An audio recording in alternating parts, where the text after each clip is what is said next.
Twilio SMS tutorial. Hi guys, welcome back to How to Solution. In this video, I will show you how you guys can start using Twilio to basically connect with your customers. So Twilio.com basically gives you many different product and features that you guys can use to connect with your customers better. So over here, you guys can see that you guys can create the exact solution you need to engage customers at every step of their journey. Twilio customer engagement platform combines flexible APIs for any digital channel, first-party customer data, and also global infrastructure to support you at scale.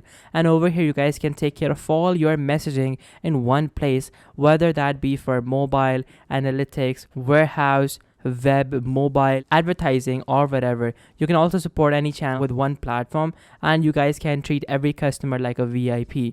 So all that you guys need to do to get started with Twilio is click on sign up and start building, and then that's going to take you guys over to their sign up page. So as soon as you guys come onto their sign up page, well, then after that, you guys just have to simply sign up, and then as soon as you guys have signed up, they're going to take you over to their main dashboard, and then they're going to guide you through everything. So simply put in your first name, last name, email, password, and then after that click on start your free trial, and then your free trial is gonna get started. And of course, they're gonna guide you through the main dashboard. So that is how easy it is for you guys to start with Twilio. Thank you so much for watching. Take care. Till next time, goodbye.